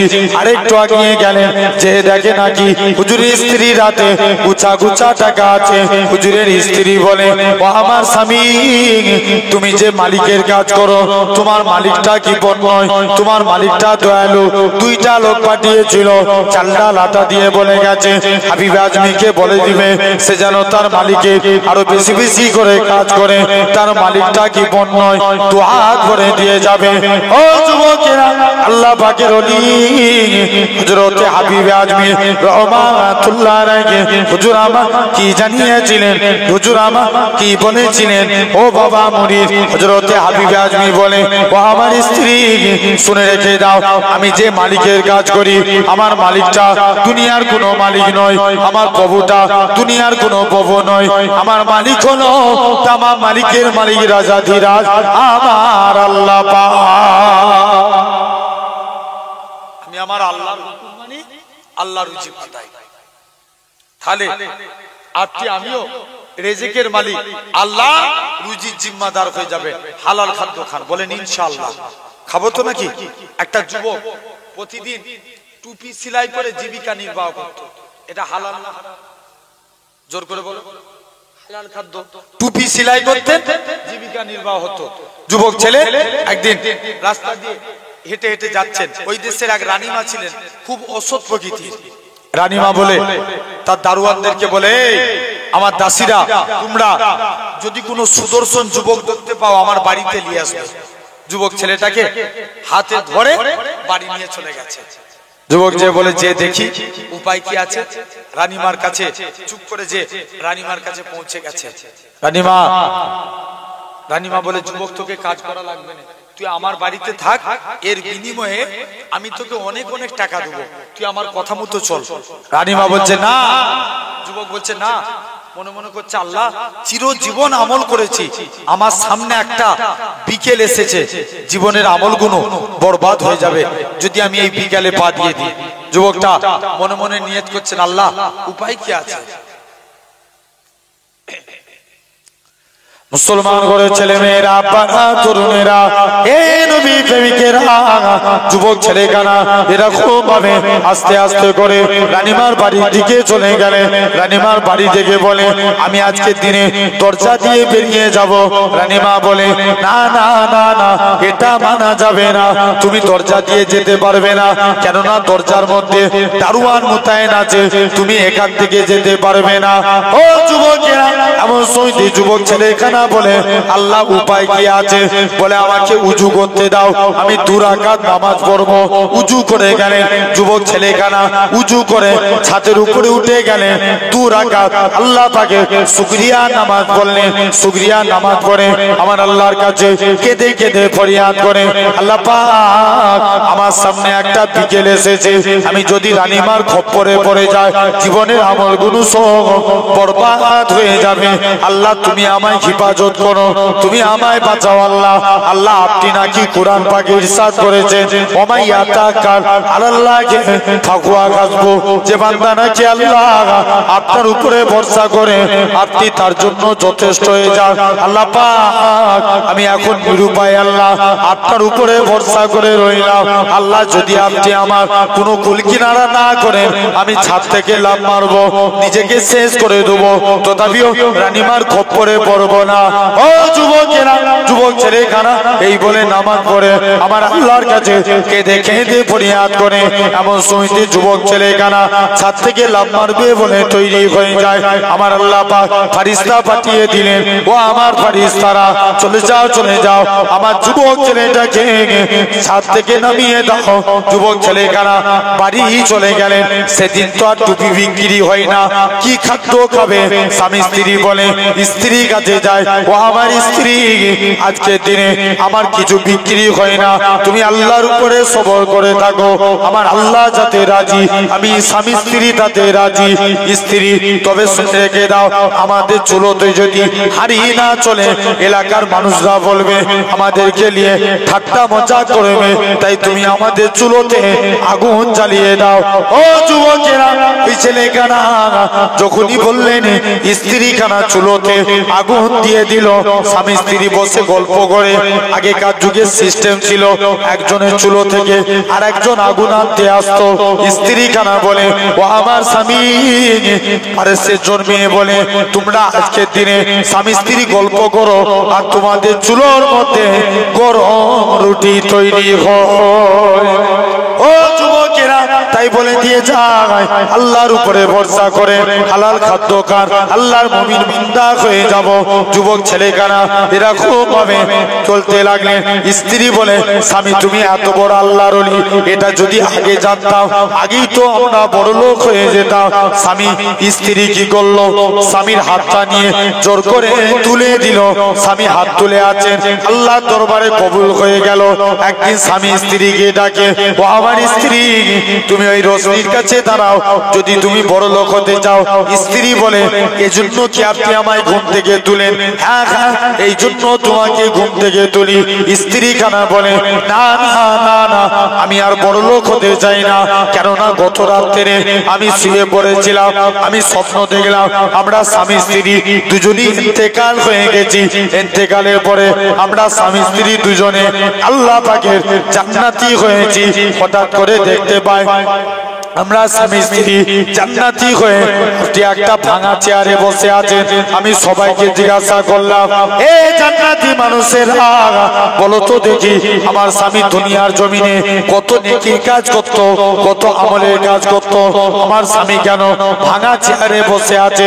স্ত্রী খানা বলতে লাগে, এমন শুইতে বলে গায়েবী আওয়াজ আসে, তোমার স্বামী দুনিয়ায় চেয়ে নিয়েছে, তাই আখিরাত বরবাদ, তোমার স্বামীকে দুনিয়া দিয়ে দেয়া হয়েছে।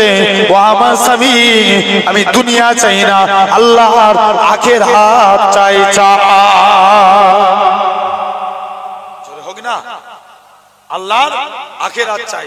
তাহলে জেনে রেখে দেন, মুমিন বান্দা হতে গেলে যুবকটা আল্লাহর উপরে ভরসা করেছে, আল্লাহর রুটি পাঠিয়ে দিয়েছে, এই হালাল খাদ্য আমরা খাবো, আল্লাহর মুমিন বান্দা হবো, বলি ইনশাআল্লাহ। জোর করে বলো। আর লাস্ট আমি টোটাল কটা আলোচনা করব বলেছি? কটা? চারটে আলোচনা হয়েছে। কটা? তিনটে। চতুর্থ নাম্বার, যদি আল্লাহর মুমিন বান্দা হতে চায়, সবসময় মানুষকে ভালো উপদেশ দেন। খারাপ উপদেশ দেব না, ভালো।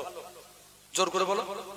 আচ্ছা, যদি এখন কোন একটা যুবক বিড়ি খায়, আমি যদি একটা মুরব্বি যে বলে, তুই বিড়ি খাচ্ছিস কেন? বলে, চাচা আমি খাচ্ছি তো তোমার কি? ভুল বলছি না ঠিক বলছি? ঘুরিয়ে আপনাকে জবাব দিবে, জেনে রাখবেন। তথাপিও যদি মুমিন বান্দা হতে চায়, আপনার চোখের সামনে হারাম করলে প্রতিবাদ করার দরকার আছে না? জোর করে বলো, আছে না? এই সবসময় মানুষকে ভালো যুক্তি দেন। জাস্ট এ সম্পর্কে একটা বলি। এক ইহুদি ছিল। কে ছিল? ইহুদি। তার একটা মেয়ে ছিল। ইহুদি তার মেয়ে বিবাহের ঠিক করেছে। কিসের বিবাহের? মেয়ে বলছে, আব্বা বিয়ে করতে পারি, তবে আমাকে একটা দিন সময় দিতে হবে। কদিন? জোরে বলো। একদিন সময় দিতে হবে। বাপ কি করলো? তাড়াতাড়ি করে বলছে, যা মা, তোকে একদিন সময় দিয়ে দিলাম। মেয়েটা মনে মনে করছে, আমি সবার কাছেই যাই, কিন্তু যার কাছেই যাই সেই আমাকে খারাপ যুক্তি দেয়। তবে নবী কন্যা ফাতেমার কাছে গেলে ফাতেমা কখনো আমাকে খারাপ যুক্তি দেয় না। যারা বলবে না, কে দেয় না খারাপ যুক্তি? ফাতেমা। তো আমি আজকের দিনে ফাতেমার কাছে যাব। কোন ফাতেমা? যিনি ছিলেন খাতুনে জান্নাত, জান্নাতি মহিলাদের সর্দারিনী। জোরে বলবে না? বলছে আমি ফাতেমার কাছে যাব। আমার আলোচনা কি হচ্ছে? চতুর্থ নাম্বার, আমরা মুমিন বান্দা হতে গেলে মানুষকে কি যুক্তি দেব? সৎ যুক্তি, ভালো উপদেশ। মানুষের দেখবেন এখন বেশিরভাগ মানুষরা করে বলে, পরের ছেলে পরম আনন্দ, যত উচ্ছন্নে যাবে তত আনন্দ। ঠিক কি না? জেনে রেখেন আমার ভাইরা, আব্বারা, তরুণেরা, এরকম ভাবে যুবক ছেলেখানা আস্তে আস্তে করে চলে গেল। বলছে যাই, মহিলাখানা ফাতেমার কাছে চলে গেল। ফাতেমা কদিনের সময় চেয়েছে বাপের কাছে, একদিন ফাতেমার কাছে দৌড়ে দৌড়ে পালিয়ে গেল। মুসলমান ঘরের ছেলে মেয়েরা, তরুণেরা, এ নবী প্রেমিকেরা, ইহুদির মেয়েখানা ফাতেমার কাছে চলে যায়। ফাতেমা, আমার আজকের দিনে আমি আপনার কাছে এসেছি। ফাতেমা, আমার আব্বা আমার জন্য একটা বিয়ে ঠিক করেছে, আমি কি ওই ছেলেকে বিয়ে করতে পারি? ফাতেমা বলে, বোন ইহুদি, বাবা মা সন্তানের জন্য কখনো খারাপ চাই না, সবসময় ভালো চাই। তুমি তোমার বাপের কথা মতো ওই ইহুদি ছেলেকে বিয়ে করে নাও, কেননা জেনে রেখে দাও বাপ মা সন্তানের সবসময় ভালো চায়। এই ইহুদি রে, চলে যাও চলে যাও। এমন সময়তে দেখতে পাওয়া যায় ইহুদির মেয়েখানা বলে, ফাতেমা তোমাকে আমার বিয়েতে যাওয়া লাগবে। ফাতেমা বলে, না না না না, আজকের দিনে এটা মানা যাবে না, এটা মানা যাবে না। কেন তোমরা ইহুদিরা আমাদের মুসলমানদের দেখতে পারো না, কেমন করে তোমাদের বাড়িতে যায়? না না না না। ইহুদির মেয়েখানা বলে, ফাতেমা তুমি যদি আমার বিয়েতে না যাও, আমি কথা দিলাম বিয়ে করব না। ফাতেমা বলে, উনি ইহুদি কেঁদো না কেঁদো না, চলে যাও চলে যাও। আমার আল্লাহ যদি রাজি থাকে আমি ফাতেমা তোমার বিয়েতে যাব। যাও, আল্লাহ যদি রাজি থাকে যাব। ইহুদির মেয়ে বাপের কাছে কদিন সময় চেয়েছিল, একদিন সময় মিটে গেছে। আব্বা, আপনি যেই ছেলে পছন্দ করেছেন আমি তাকেই বিয়ে করতে রাজি। এখন বাপ তো বিরাট খুশি, তাড়াতাড়ি করে বিয়ে ডেট ঠিক করে দিয়েছে, সব জায়গায় দাওয়াত কমপ্লিট। এমন সময়তে মেয়ে বলছে, যা মা, তোর যাকে পছন্দ তুই দাওয়াত কর। মেয়ে বলছে, আব্বা আমি সবাইকে অলরেডি দাওয়াত করে দিয়েছি, তবে আমার অনেক বান্ধবী আছে, তবে আমার একটা মুসলিম বান্ধবী আছে নবী কন্যা ফাতেমা, আমি ফাতেমাকে দাওয়াত করেছি। বাপের তো মাথা গরম, বলছে কি শোনালিস? ফাতেমা আমাদের বাড়িতে আসবে। ফাতেমা আমাদের বাড়িতে এলে, ফাতেমা আজকের দিনে, কেননা সে ছিঁড়া ফাটা তালি দিয়া জামা পরে, আর আমাদের বিয়ে বাড়িতে কত হাই প্রোফাইল ব্যক্তিরা আসবে, তুমি ফাতেমাকে দাওয়াত করছো, যাও তুমি এখান থেকে চলে যাও। ফাতেমাকে দাওয়াত করছো, যাও এখান থেকে চলে যাও। এরকম ভাবে আস্তে আস্তে করে, না এটা মানব না। আমাদের কত দামি দামি ব্যক্তি আসবে তোমার বিয়েতে, তারা যদি দেখে ফাতেমার ছিঁড়া ফাটা তালি দিয়া জামা দেখলে তারা সব তোমাকে নিয়ে ঠাট্টা করবে, তার থেকে ভালো ফাতেমাকে দাওয়াত করতে হবে না, মানা করে দেবে। ইহুদির মেয়ে বলে, আব্বা ফাতেমা যদি বিয়েতে আসে তবে বিয়ে হবে, নচেত হবে না। জোরে বলবে না? আর যখন এই কথা বলেছে, বলছে যাই যে দেখি। আস্তে আস্তে করে চলে গেলেন। ফাতেমা এরকম ভাবে বলছে, মনে মনে করছে, বলছে না। এখন ইহুদি বলছে, ঠিক আছে আনতে পারি, তবে একটা শর্ত, ফাতেমা যেন নতুন কাপড় পরে এই জায়গায় আসে। কি পরে? নতুন কাপড় পরে। ইহুদি জানে ফাতেমা গরিব মানুষ, কাপড় কিনতে পারবে না, ওই জন্য শর্ত লাগিয়ে দিয়েছে। ইহুদির মেয়েও মনে মনে করছে, আমি আজকের দিনে যাব, কারণ ফাতেমা তো আজকের দিনে আমি এখান থেকে যাব, ফাতেমা তো আমি কাপড় কিনতে পারবে না, দরকার হয় ফাতেমাকে আমি একটা কাপড় দান করব। যাই ফাতেমার কাছে চলে যাই। মুসলমান ঘরের ছেলে মেয়েরা, তরুণেরা, হে নবী প্রেমিকেরা, আল্লাহ নবীর এরকম ভাবে ওই ইহুদির মেয়েখানা আল্লাহ নবী বেটি হযরত খাতুনে জান্নাত ফাতেমা রাদিয়াল্লাহু তাআলা আনহার কাছে চলে গেলেন। ফাতেমার কাছে গিয়ে বলে, ফাতেমা তোমার বিয়েতে আজকের দিনে তুমি এখান থেকে চলে যাও। ফাতেমা আজকের দিনে আমি তোমার কাছে এসেছি, ফাতেমা তুমি এখান থেকে, ফাতেমা শুনে রেখে দাও, তোমাকে আমার বিয়েতে যাওয়া লাগবে। ফাতেমা বলে, ঠিক আছে মানবো, তবে শুনে রেখে দাও, তুমি এখান থেকে চলে যাও। ফাতেমা, আজকে দিনে তোমাকে আমার বিয়েতে নতুন কাপড় পরে যাওয়া লাগবে। ফাতেমা বলে, না না না না, এটা মানা যাবে না, এটা মানা যাবে না।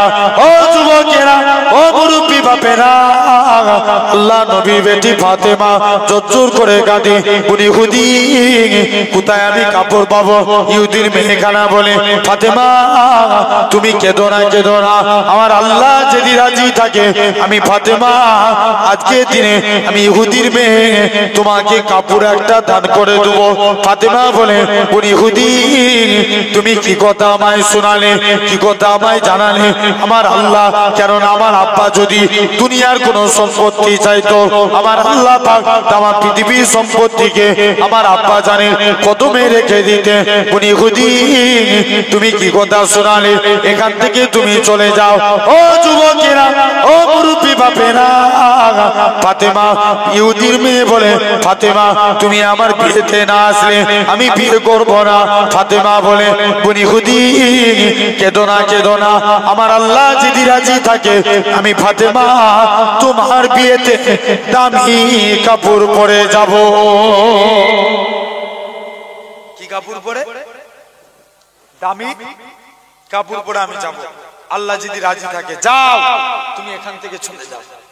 আস্তে আস্তে করে আল্লাহ রাসূলের বেটি ফাতেমা তিনি কি করলেন? ওই জায়গাতে কাপড় নামাজ পড়ে আল্লাহর কাছে ফরিয়াদ করছে। কোন ফাতেমা? ফাতেমার জন্য সবাই ছেলে দেখছে দামি দামি, ঘর থেকে বিয়ের কথা এসেছে, সবাই যাচ্ছে, কিন্তু দেখতে পাওয়া যায় ফাতেমার কাছে এখন সবাই বিয়ের প্রস্তাব দিয়ে চলে এসেছে।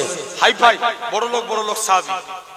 এখন আবু বকর, ওমর আর উসমান তিনজন মিলে আলীকে পাঠাচ্ছে, আলী যাও না নবীর কাছে যাও। জোরে বলবে না? কাকে পাঠালেন? বলো বলো। আলীকে। আলী নবীর কাছে গেলেন, চুপ করে যে দাঁড়িয়ে আছে। আল্লাহ নবী জিজ্ঞেস করছে, বাবা আলী তুমি এরকম ভাবে চুপ করে দাঁড়িয়ে আছো কেন? যাও, তুমি এখান থেকে চলে যাও। হযরতে আলী রাদিয়াল্লাহু তাআলা আনহু তিনি কি করলেন? আস্তে আস্তে করে আল্লাহ রাসূলের সাহাবী হযরতে আলী রাদিয়াল্লাহু তাআলা চুপ করে দাঁড়িয়ে আছে। আল্লাহ নবী বলছে, বাবা আলী তুমি আমায় কিছু জিজ্ঞেস করবে? আলী কোনো কথা বলে না, আবার চলে এসেছে। আবার শুনছেন, আবার আবু বকর, উমর, উসমান তিনজন মিলে আবার আলীকে পাঠিয়েছে। দ্বিতীয় দিনও ঘুরে চলে এসেছে। তিনজন মিলে বলছে, আলী তুমি যদি আজকে না নবীকে বলো তোমার খবর আছে। আবার তৃতীয় দিনের দিনে আলীকে আল্লাহ নবীর দরবারে পাঠিয়ে দিয়েছে।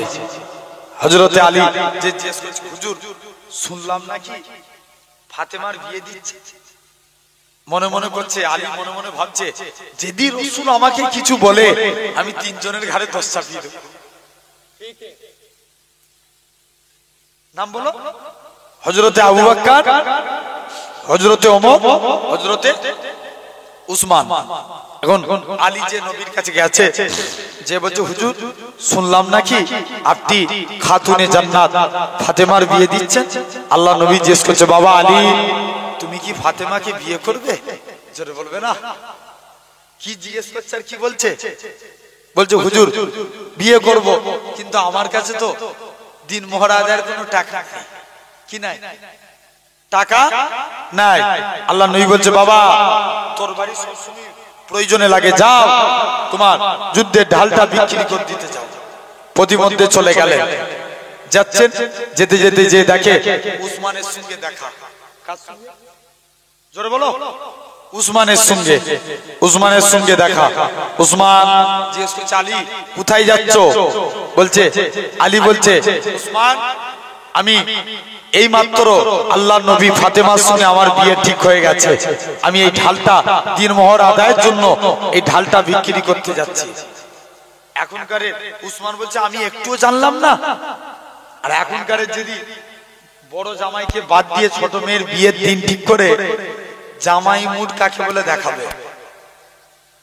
ভুল না ঠিক? জোরে বলো। আমার ভাইরা শুধু তাই নয়, আবার কি বলবেন, এখন কত শ্বশুর জামাই আছে দেখবেন দুজনে বিড়ি চা আছে করে খাই। বলে আব্বা আমার বিড়ি শেষ হয়ে গেছে, একটা বিড়ি দাও না, মুড নষ্ট হয়ে যাচ্ছে। জেনে রেখে দেন আমার ভাইরা, যুবকেরা, তরুণেরা, তো ফাতেমা ভাই আলহামদুলিল্লাহ সকলে আমাদের বড় ভাইজান হুজুর কেবলা আসেন, একবার সকলে সম্মানার্থে উঠে দাঁড়িয়ে পড়ে, একবার দাঁড়িয়ে যান। পীরের আওলাদ আলহামদুলিল্লাহ নারে তাকবীর, জোর করে দেন নারে তাকবীর। বাপ একটু সম্মানার্থে উঠে দাঁড়িয়ে যান সকলে, মাশাআল্লাহ নারে তাকবীর, জোর করে দেন নারে তাকবীর।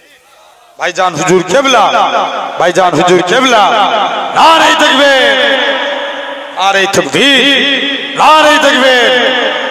আলহামদুলিল্লাহ ভাইজান হুজুর কেবলা তাশরীফ নিয়ে এসেছেন, আমি গুনাহগার বিদায় নিলাম, সকলে আমার জন্য দোয়া করবেন। পীরনগর শরীফে গেলে ইনশাআল্লাহ দেখা হবে, আপনারা যাবেন বলেন ইনশাআল্লাহ, যাবেন তো নাকি? আলহামদুলিল্লাহ, আল্লাহ কবুল করেন। আমি অসমাপ্ত বক্তব্য সমাপ্তের দিকে দিলাম। আসসালামু আলাইকুম।